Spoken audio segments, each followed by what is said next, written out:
হাসিনার করা চুক্তি চট্টগ্রামের মিরসরায়ে ভারতীয় অর্থনৈতিক অঞ্চলের জায়গায় ফাইনালি প্রতিরক্ষা শিল্প পার্ক তৈরি করবে বাংলাদেশ।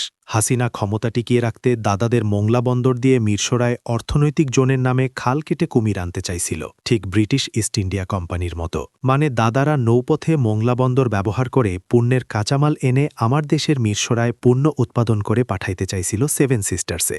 বর্তমানে ভারত থেকে সেভেন সিস্টার্সে যে কোনো পণ্য নিতে যে খরচ হয় তার মাত্র অর্ধেক খরচ হইত। শুধু তাই না, দাদাদের শর্ত ছিল ৮৫০ একর জমি প্রকল্পের কাজ পাবে শুধু ভারতীয় ঠিকাদাররা। ৬৫% সরঞ্জাম ভারত থেকে আমদানি করতে হবে, বাংলাদেশি প্রতিষ্ঠান অংশ নিতে পারবে না। মানে ভূমি আমার, দেশ আমার, বন্দর আমার, সবই আমার, ক্ষমতা তাদের, লোক তাদের। শুধু বিনিময়ে বাংলাদেশ পাইত জাস্ট কিছু টাকা, আর দাদারা পাইত পরোক্ষভাবে বাংলাদেশের মালিকানা সহ হাজারো সুবিধা। একসময় দেখতেন সিস্টেমে বাংলাদেশের মিরসরায় দাদাদের অঙ্গরাজ্যে রূপান্তর করে ফেলত। নিরাপত্তা ঝুঁকি এই সেই কাহিনী বানাইয়া সিস্টেমে পুরো এলাকা তাদের নিয়ন্ত্রণে নিত।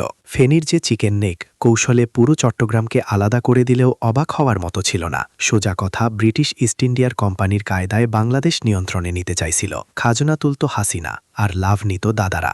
বাংলাদেশের মার্কেট ভারতীয় পণ্যে ছেয়ে যাইত, স্থানীয় শিল্প প্রতিষ্ঠানগুলো মারা খাইত, দেশের ব্যবসায়ীদের মারা দিত, বিনা শুল্কে ব্যবসা বাণিজ্য করে যাইত, যেটা বাংলাদেশ টের পাইত ১৫-২০ বছর পর। আপনারা জেনে অবাক হবেন, মিরসরায় অর্থনৈতিক অঞ্চলের কাজ চলমান ছিল। সব কয়টা চোর ৫ আগস্টের পর পালিয়ে গেছে। চিন্তা করেন তাদের মনে কতটা ভয় আর ধান্দাবাজির চিন্তা থাকলে এমনটা করতে পারে। শুধু তাই না, বিডার চেয়ারম্যান আশিক ভাই এই বিষয়ে দাদাদের কয়েকটা চিঠি দিছে, কিন্তু তারা ১৪ মাসেও কোনো রেসপন্স করে নাই। তবে ইন্টারিম সরকারকে সাধুবাদ জানাই, মাতৃভূমির সার্বভৌমত্ব রক্ষা আর জাতীয় নিরাপত্তার স্বার্থে এমন কার্যকরী পদক্ষেপ নিয়ে যাওয়ার জন্য। হয়তো বাংলাদেশের মানুষ চিরদিন আপনাদের মনে রাখবে। আর যাই হোক, দাদাদের আধিপত্য সহ্য করা হবে না, আমরা কোনোভাবেই সহ্য করব না। এই প্রজন্ম সহ্য করবে না। আমাদের পবিত্র ভূমির ১ ইঞ্চি মাটিও কারো হাতে তুলে দিতে চাই না, কোনোভাবেই চাইব না। ইনকিলাব জিন্দাবাদ, বাংলাদেশ দীর্ঘজীবী হোক।